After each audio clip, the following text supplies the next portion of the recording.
Hello, everybody. Today I am speaking with Spencer Davidson. His last name is really close to my last name. People almost invariably assume that my last name is Davidson. Davidson. People are constantly misspelling it. So, in a way, I wish I had your last name. That would make my life easier. Spencer, how are you doing today? I'm fantastic. Thank you so much for having me on, Aaron. I really, honestly, I've never been really interviewed like this, and I'm just very humbled that someone like yourself would have me on their show. I'm super pumped to speak with you today, Spencer. And before we get started, I wanted to sort of let people know how we connected. You're actually my producers. You're interning for Gary Gray, who is my producer. How long have you been interning for Gary? Correct. I've been interning with Gary for about 6 months now, and it's been a fantastic ride. He's a very awesome person, and just a lot of positive energy, which I really like. And yeah, he's there to answer any questions that I might have about music business or who I should associate with, stuff like that. And it's just been a fantastic relationship. It's really cool. Awesome. Shout out to Gary Gray if he's watching this by any chance. What's up, Gary? So a couple months ago, I was talking to Gary, and we were talking about Spotify. And over the last few months, I've become more and more interested in this platform. And Gary was telling me about you, Spencer, and he was telling me that he was like, I have this intern, Spencer Davidson, who has gotten like 13 or 14 million streams on Spotify. I don't remember what the exact number was, but I was really curious about your story. And then we connected a couple of weeks ago on Skype, and you kind of told me what you've been up to. So I would love for you, Spencer, to kind of tell us your story. Tell us your background, how long you've been making music and producing music. I know you have a few different projects that you've been working on, but I'm curious to learn about the strategies that you've implemented. And like you said, anybody can do this, that this isn't a secret formula. But I'm just curious to learn how you've done this. So I'll shut up and I'll let you tell us your story. So I want to keep it short because there's so many different ways I can take this. But I've been making music for about 10 years, and it started from just DJing parties in high school and at school dances and stuff like that with a crew of friends that we really liked. We really liked electronic music, and so we went to festivals, and we did all these different events, and we had a fun time. And we started making music in my buddy's garage, and then that started. We started making beats on our computers, little MacBooks, and everything, and it wasn't something that was super serious. I mean, we were getting paid to do gigs, but it wasn't a by any means full-time income. I still had a part-time job. I was lifeguarding in the summer, stuff like that. And so basically from there, I had a buddy who taught me everything that I know today about basic production. Now, advanced production, and there's advanced production and basic production of what I like to call it. And the difference is it's actually kind of a mental game, because it's basic production is I'm doing this as a hobby, and I'm not really serious about this. I'm just doing the bare minimum, the basics, right? Advanced production is where you're all in, and you're hitting the ground running every single day with making. You want to make your music the best. Now, I've always looked at it as being the best. And when a friend of mine, who actually we used his garage all the time, every day, when he passed away, from that moment, I was like, there's no way I can make this a basic hobby. It's all or nothing. Now, that was in a span of about 7 years or so. So from there, I had no views on my music. I had just it was kind of just a hobby for me, because I was in school and everything like that. However, I treated it very seriously. I treated it as a job. And so it was the music business side I really needed to get a handle on, and the finding out how people are going to listen to my music and stuff like that. Now,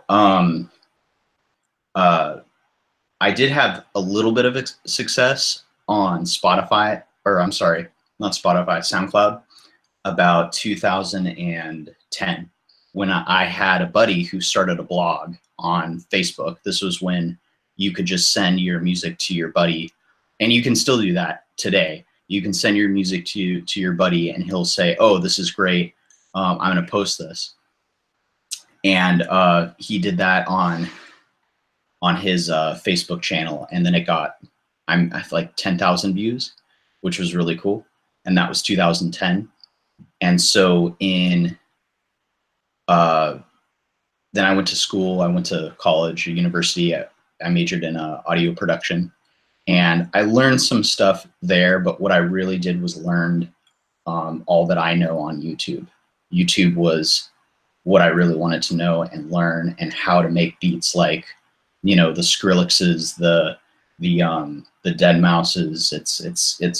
That's really what I was focusing on. And when I graduated college, I figured, okay, how do I get? I'm not messing around anymore. How do I get my music heard? So then I started researching, and I started really networking, and the researching turned into networking, because I knew I had to get out of the studio and not just stay in the studio. I knew I was somewhat confident in my music, but I knew that if I wasn't even fully confident in my music, I must say, but I knew that if I got out of the studio and I went to the networking events, like meetups, meetup.com is fantastic.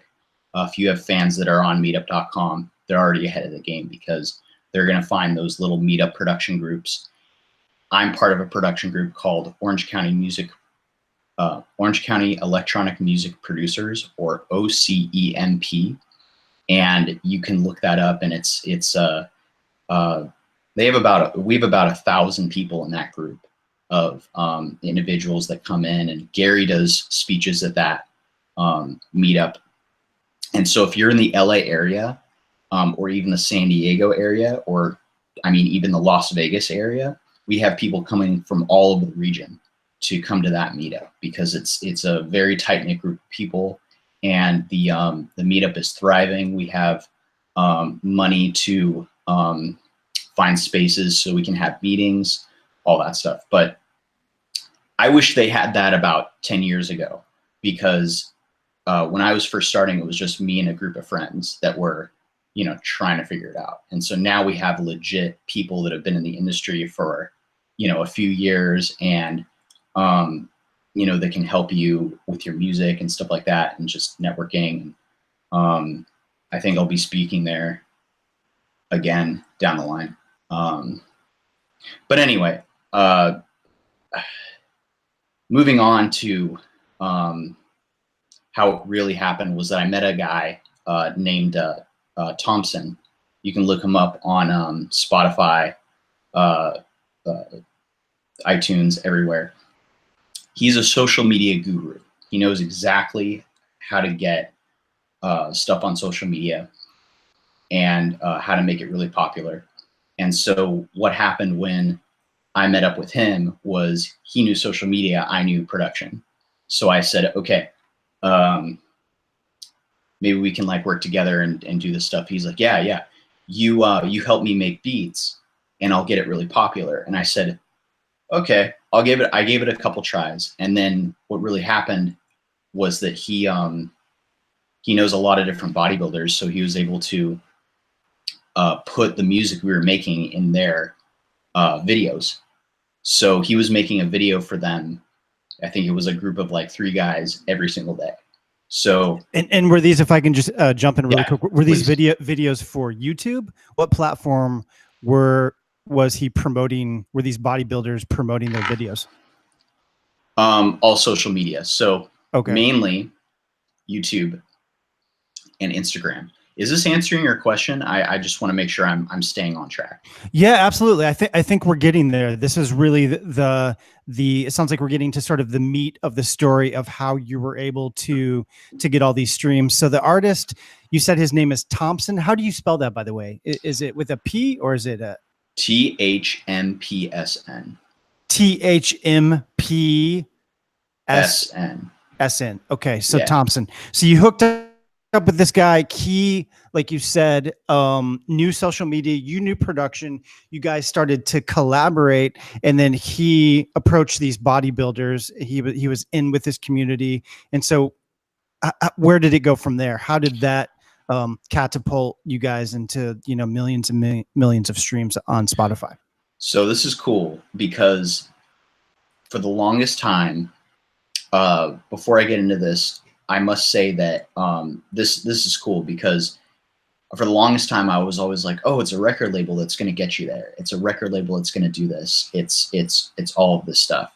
But as of right now, me and him are the record label, and we don't need anyone else. And so this is the beauty of what I'm going to tell you, is that you don't need anybody else. And right now we are discussing deals with major labels, and obviously they still want to do a 360 deal, meaning that they I don't know if your fans really know what that deal is, but it's a deal when they own everything. They own the full circle. It's 360. So they own if you go on Ellen, let's say, they get you on there and they receive the money. Well, actually, they probably foot the bill for you to get in there. But if you play at Red Rocks in Colorado, they get some of that.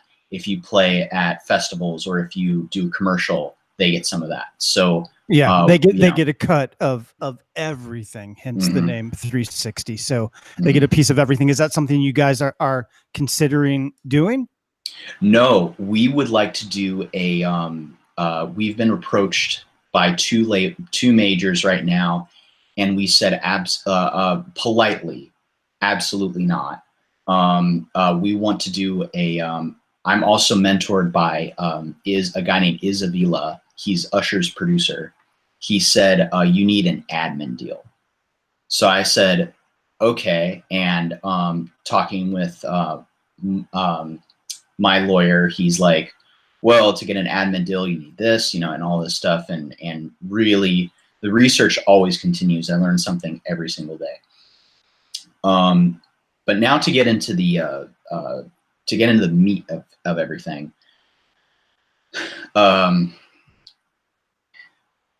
Really, it's about and even before I really get into the meat of it, I don't mean to raise so much hype around it, but I really want to say that you got to surround yourself with people who want to support you and who you want to support. Because if you don't have that solid team of, because what made me think about it was my lawyer. My lawyer's my age. He doesn't have a ton of experience. However, he makes things really easy, and he isn't he fully understands. I've known him for a few years. He fully understands my artistic vision, and he supports it. Thompson also does. I just actually finished a 2-day writing camp with him. We made all sorts of music together, and you got to surround yourself with people that just want to bring you up. It's that simple. And so if you have that crew of people, you have anybody who they want to use you for their own benefit, that's poison. And that will not get you the streams and get you into the position that I'm going to be talking about today.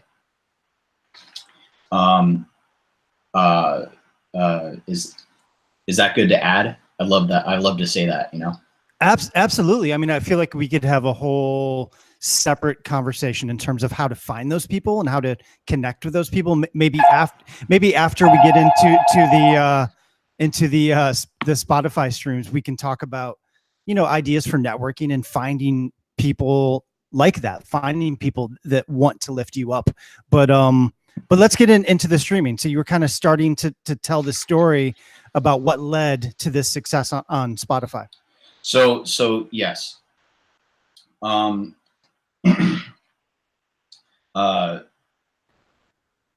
Well, so I was approached by my buddy, and he said, "Hey, I can get your music millions and millions and millions of streams." I said, "No way. That's not possible. You're insane almost." And so, you know, we had a couple more conversations, and then he said, "Hey, just make me, you know, 4 songs, and we'll see where it goes." I said, "Okay." And so he checked out the songs. He was also interested in production, but we put them online, and he put them in all these videos. I think he put them in a video a week for the first 2 months. And what that did was it slowly, all he would do is tag the video at the end of, tag the song at the end of the video. So he'd put it on YouTube, and then as the bodybuilding video would go up, and from there, in the description and at the end of the video, he would have the link to the song, either on Spotify or on YouTube. Now, you can kind of grow either way. We've really focused on Spotify. That's what, because they pay us the most every month. So we've really focused on getting the Spotify up and running. And that's when the bodybuilder would upload a new video, he would go on his Instagram and say, "Hey, this new song is really cool. Check it out. And the Spotify link is here. Just, you know, swipe up," or yeah, he would say, you know, swipe up. And so they would go to the song with that organic traction. We obviously wouldn't have to pay the guy or anything like that, because James was making all these videos. So it was easier to get into that loop. And from there, we could make Spotify playlists surrounding working out. And it was interesting because it naturally came about because all the followers of these bodybuilders wanted, they want to be like these bodybuilders, so they listen to their music all the time. And it's if that makes sense. Yeah. So they listen to music in the gym, they listen to music in the car, wherever. So because they hear that music on the video, and they're like, "Oh, if I listen to this music, it's going to be it's going to really help my workout." And James has gotten messages from people saying, "Hey, this song really helped me with my workout today," you know, stuff like that. So it organically grew like that. And so what I really want to tell your audience, Aaron, is how they can get the same traction that we got. Because it could be a little daunting, you know, hearing this, you know, what we did, you know? Yeah, no, because like what you're saying sounds amazing, but what I'm thinking maybe people are going to be wondering is, maybe they're thinking that this is great, Spencer, that you connected with this social media influencer who happened to know this bodybuilder who happened to have this huge audience. But what if I don't have any of those things lined up? What if I don't know somebody who is already successful on YouTube and Instagram? How do you sort of get started if you're sort of in the very beginning of all this? So this is where I want to say, this is where I circle back and I say the relationships. You got to surround with people that want to build you up, and not only just themselves. And if the mutual, it has to be mutual. It has to be 100% mutual. If you go in thinking, okay, like this person's going to do this, or, you know, if you go in with something with ill intentions, it's just not going to work out for you. So what that being said, what you got to do is get out of your studio and go to the networking events, go to network and find someone who says, or even message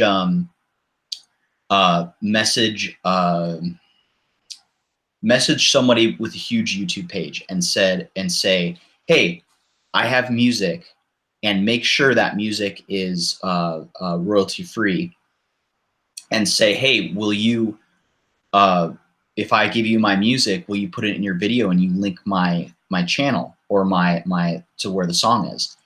And if it's yes, then just keep pumping out the jams and email them every single week and say, hey, like, I got new songs. Have about like 5 humongous channels, like with 500, 200,000, because over 1 million, it gets a little difficult with actually getting their attention because they're so busy doing all their other stuff.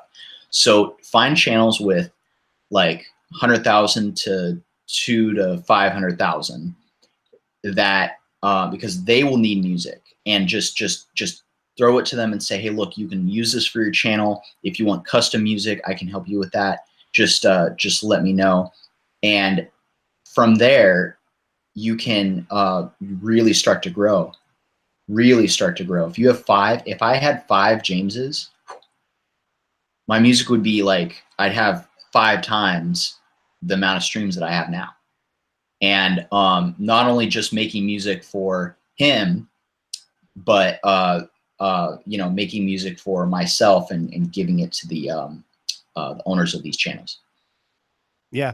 Is that something, what is sort of the next step for you, Spencer? Is that your goal, to now connect with 5 other similar people, or what is the future? What is your strategy going forward? So my strategy is, now I need to look for that. I need to look for 5 others, but the relationship that I have with James right now is so awesome, and I understand the plan, and I know how he works, that I really want to hit that hard right now, me personally. And what he's doing is that he's actually, we discussed yesterday a rollout plan for my own artistry. And, I mean, my stuff's on Spotify now, and everything, but to get to where his numbers are, that on my own music, we're going to be doing the rollout plan. I actually have 3 bodybuilders that I'll be putting music with them. And because now it's interesting, he's worked with mainly one bodybuilder the whole time. One bodybuilder really liked his music, so he's used it on every single video. So he's kind of, in a way, pigeonholed himself into this one guy. So if another bodybuilder uses it, people get upset and they're like, you stole his music, you did this, and it's this kind of funny back and forth little bickering, which is very interesting. But so I'm going to be working with, to answer your question, yes, I am going to be pursuing more avenues to put my music in. And I've also done, I've talked to Gary about sync licensing and all this stuff. And I'm even before I met Gary, I knew that world. And so that is also another way, and that's a whole nother conversation in itself, I must say, but that's another way that you can really get music, your fan base to grow. Yeah, what I love about all of this, and the reason I sort of have become interested in Spotify over the last few months, is in listening to your story. And I think you listened to the other podcast I did a couple weeks ago with an artist who goes by the name Kili Guru. And listening to these different stories, what strikes me as very exciting about this is something, like you said, anybody can do this. There's really no barrier to entry. Anybody can put their music on Spotify. Anybody can email different YouTube channels. So I like the potential, because I feel like what happens a lot in the music business is as artists, we make music and we're passionate about our craft, but I feel like for a lot of us, we sort of reach this point where we're just not sure how to move forward. You know, I feel like if we have a plan, if we know what the goal is, it's much easier to work towards that goal. So I feel like with Spotify, I'm starting to see sort of a way you can deliberately and methodically sort of work towards this goal. With that said, I'm sure there's an element of luck. Let's talk a little bit about sort of the quality of music you make versus connecting with the right people. How much of this do you feel like is the music? I mean, obviously the music needs to be good. The production needs to be good. What percentage of it is the music itself versus just connecting with the right people at the right time? That's such a great question, because honestly, I don't think that my music would have the same effect on people. James has gotten messages from people that have been in hard places of their lives, that said like, "Hey, this song really helped me through this depression. This song really helped me through this and that." And you know, honestly, if you really pushed hard, and it's another thing when this whole thing is not easy. Which as I know you understand, but it's simple, but it's not easy. It's the simplicity of it that I think people have a hard time figuring it out. But that being said, yes, the music has to be. That's number one. To be perfectly honest, the music has to be good, and I had a whole album of songs that the whole time I was like super depressed that I was making, because I knew that I'm like, man, no one's going to hear this stuff. And then I hoped and prayed really hard. And I was like, you know, just these songs just need to be heard by people. And, you know, one thing led to another. And then I was asked, hey, can I use your music? This is James. I said, yeah, that's fine. So that being said, yes, the music is number one. Yeah, that makes sense. I want to clarify one thing for people listening to this. So James, who you keep referring to, releases music under the name Thompson. Is that correct? Yeah, it's his last name. Yeah. Okay. So he releases music under the name Thompson. You've produced this music. This is the project that has gotten, is it 13 million Spotify streams? 16. Up to 16 million. Mm-hmm. And then you also release music under your own name, right, Spencer? And you said Mm-hmm. you have like 500,000 streams, which isn't too shabby either. So I just wanted to make that clear for people. So yeah, obviously the music needs to be great. Let's get into, if we can, some tactical things in terms of strategies for releasing music. I'm also, if we could go over how much streaming pays. I think I touched on that in the last podcast, but I wanted to get your take on that as well. Maybe we can start there. So I think you said, did you say 1,000 per 100,000 streams? Is that right? I think I recall you saying something along those lines. I was listening to your podcast with Killigrew last night, and honestly, he hit it right on the head. It's about. I mean, he's in Sweden. I'm here in America, right? And so, listening to that, where he's like, yeah, about 4,000, per like. I don't even remember what he said. It's right around about $4,000 to $4,000 to $5,000. For my own, where I am in my region of Los Angeles, California, right around 4,000 to 6,000 per million streams, comfortably. Okay. Mm-hmm. Yeah, I've heard between 4,000 and 8,000, but okay. So we can say on the conservative side, 4,000 per million streams, right? Yes, and it is yeah, and of course I'm counting, because I have a lot of fans in Australia and the UK, so that's overseas. And also, if you submit your music to a PRO, they also pay every quarterly. So not only you'll get money from the publishing with, putting out your song, but you also get it from the writing aspect. That's what I receive every quarter. Now that's only like a couple $100 every quarter, but I would safely say conservatively 4 to 5 grand per million. Yeah. Okay, so that gives us something to shoot for. So apart from this strategy, Spencer, of reaching out to influencers, which I think is a great idea, by the way, that makes perfect sense. Do you have any other ideas or strategies for, in terms of getting on playlists or submitting music directly to Spotify playlists? What are your thoughts in terms of just any ideas in general? Well, you had a couple people on. I know. I'm referencing the last podcast you did.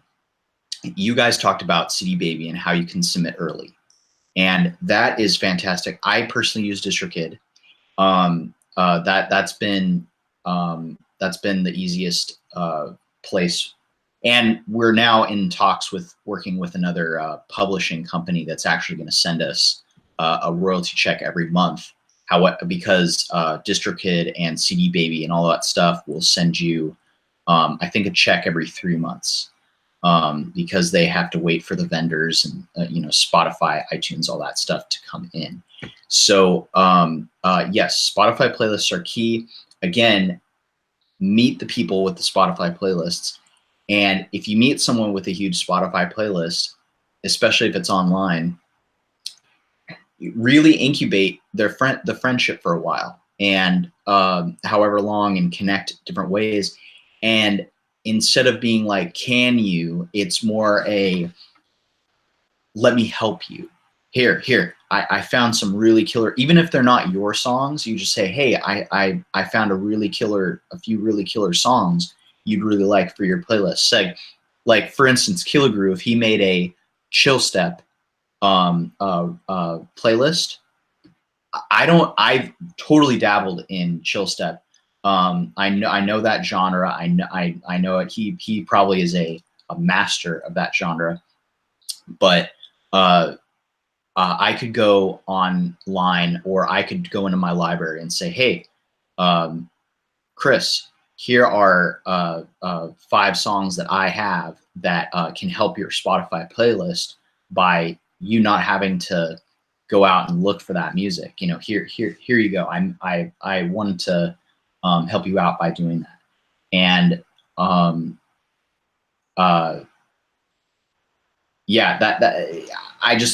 you got to take a mentality of helping that person and saying, hey, I'll make your job easy. Here's all these 5 songs, whatever. And whatever they need, I call it the Gary Gray approach, by asking what do they need or want, Yeah, no, this is a theme that comes up a lot in the context of licensing as well. I mean, it's the same. I hear the same sort of idea and philosophy in the context of publishing and working with libraries is, who would have thought that actually being helpful and nice to people goes a long way. So it makes sense. I mean, I guess the cynical part of me, Spencer, is, and it's a very small percentage of my mentality, but there is a part of this that it starts to seem like a lot of work, right? You've got to connect with people and email people and make playlists and offer suggestions. And it starts to feel like a lot of work that's not directly related to music. Maybe talk about that, because I kind of feel like this is just the reality of the music business in 2018 going into 2019, especially for streaming and licensing. There's a lot of legwork that goes into this. How do you sort of stay motivated and get all this work done? So yeah, even with my success, there are days when I wake up and I say, how am I going to make money today? And how am I going to advance my project? And there have been so many times, over the summer, my buddy James was so focused on and he's kind of ADHD, so he has a hyper focusing thing. That's why when I go up and see him, he's just hyper focused on the music, right? So he was all hyper focused for a few months on the social media aspect, where someone like me, where, you know, I know he's busy and he's returning my calls, but it's been very slow. It's like, oh man, you know, you kind of get that, like, you know, oh, he's moving on without me. But what you got to do is stay real and stay cool.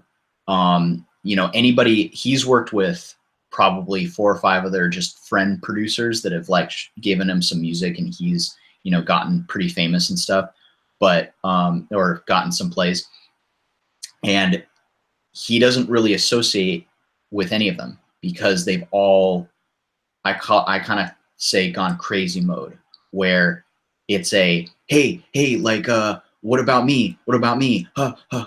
If, and I've approached James with, hey, what else can I help you with? What can I help you with? And if I had that attitude from the very get-go, because I didn't have that attitude, I was probably one of the only musicians or DJs in my hometown that could DJ on vinyl very well when I was 16, 17 years old. So I had a big chip on my shoulder, and I was just like, you know, you should book me for this gig because I can play vinyl and nobody else in this town can. What kind of an attitude is that? You know, and I had to get kicked around and you know, told off a few times before I really understood that that's not the mentality to have. And so having that wanting to help mentality, not to where it's people are tromping all over you, but that wanting to help mentality will take you places. I tell you. So yeah, just staying positive, friendly, professional. Yeah, that, I mean, it makes perfect sense. That I don't think this is the right business to go into with a huge ego and expectations of people serving you. Makes total sense. Hey, I had a question for you. This is completely left field. It's somewhat connected to this conversation, but I'm just wondering, I did a blog post a couple days ago, and I actually interviewed this guy. It was about 2 years ago on my podcast. Have you heard of this guy, Matt Farley, who has written like 19,000 songs? Matt Farley. That sounds really, really familiar. It doesn't ring a bell, but that sounds really familiar. What's up with him? So this guy, like I said, I interviewed him like 2 years ago, and his whole shtick, for lack of a better word, or his strategy is he got a check for like 74 cents, you know, back in like 2012 from Spotify for one song. And he's like, hey, that's not a lot, but what if I had, you know, 20,000 songs that each did that? So over the, I guess it's it's more funny than anything, but over the course of 4 or 5 years, he wrote and released, I think he's up to like 19,000 songs, and apparently makes like $65,000 a year just from sheer volume. So I guess we could use him as a segue into this next question: is volume, quantity versus volume. The reason I bring this up is I did a blog post where I mentioned this guy, and somebody wrote me and said, this is so sad. You know, is this what the music business has become? And I guess I can look at it one or two ways. On one hand, it is sort of, it's a ridiculous amount of music. Obviously, it's not all going to be great works of art. But on the other hand, the guy goes to work every day and he writes music and has figured out a way to make money from music. What do you think in terms of quantity versus quality? Well, I'm just going to use hip hop as an example, and I don't mean to poke fun. I grew up with Dre and NWA and like all of the Cunning Linguistics, all of this hip hop. Nowadays, you talk to a lot of old school people, or even just producers in the industry, and hip hop is just it's garbage. Because the only reason why is it's and here's the thing, I had a buddy who made 800 tracks over the summer. Now, those are hip hop tracks. Those aren't really, I guess, dance music tracks. Now you can get in, this could be a whole debate in itself. And I'm probably like, people are going to be like, some people might be like upset because I'm talking about this, but it's really important and relevant. If, let me give you an example. If Skrillex came out with Scary Monsters and Nice Sprites and it was total garbage, do you think people would still be talking about him today? I don't think so. I think what he had was extremely high quality, and Joel Zimmerman or Deadmau5 saw that, and he said, yeah, this is like really good quality. It's super, super awesome. And he was just able to get it into the right place, and he filled that niche of that cool music that people were really yearning to at that time of 2010 or whenever it was. And he really capitalized on a lot of the good sounds that, quote, I love this expensive sounds that he got out of it. Now, a lot of these hip hop today is very much the image that person has. It's the Little Pumps or the Supreme Patties who have millions and millions and millions of followers online. And so they don't need, it's not essential for them to have the best music on the planet.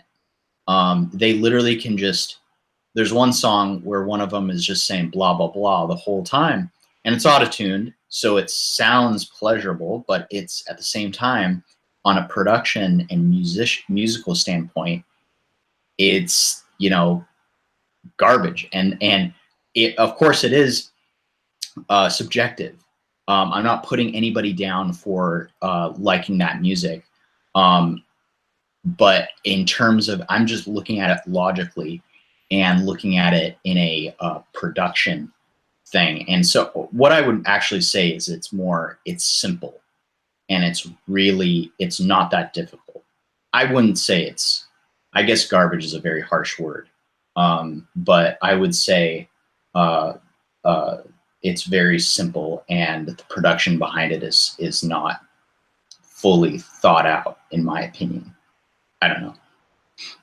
Yeah, I haven't heard the track, but I'm gonna go out on a limb and say it's probably garbage. It's just based on what you've told me. But yeah, listen, I think we should all strive for quality, obviously, and figure out a way to get paid for the music we make. And that's really what I'm trying to do with this series of podcasts and interviews. So I think this is probably a good place to stop. Spencer, thank you so much for doing this. I really appreciate you taking the time. If it's cool, what I'd like to do at the end of each of these podcasts is play one of your tracks. I'd like to feature a track from all of my guests.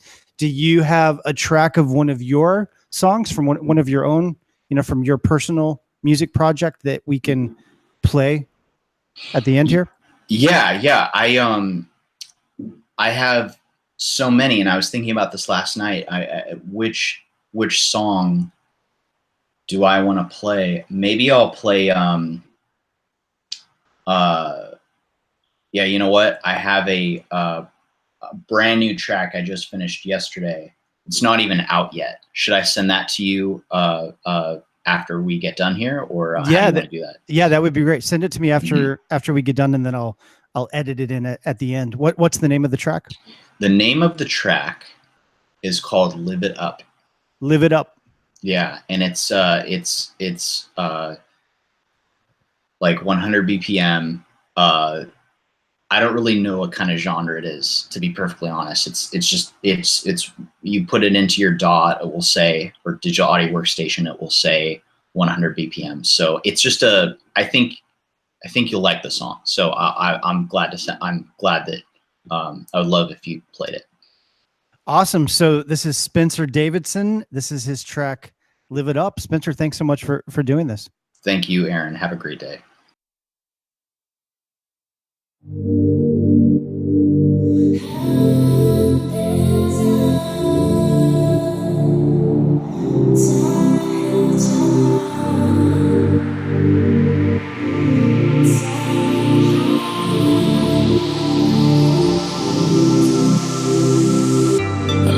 mistake last night. Maybe I can make it right. Slide on closer, baby. We can talk about it. No need to be mad. Hate to see you sad.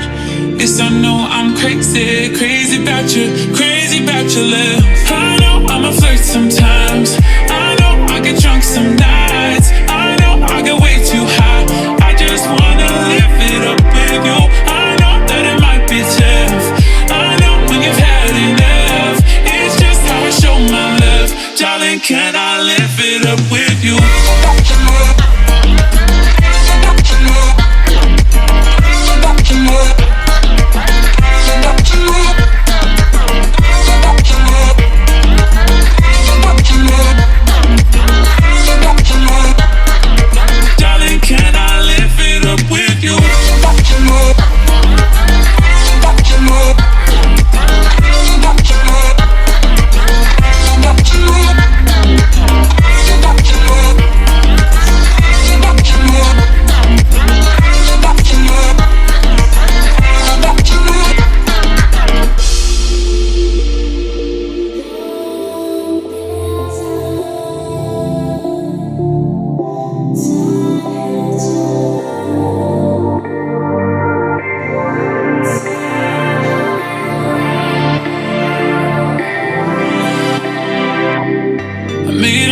Last night, maybe I can make it right. Slide on closer, baby. We can talk about it.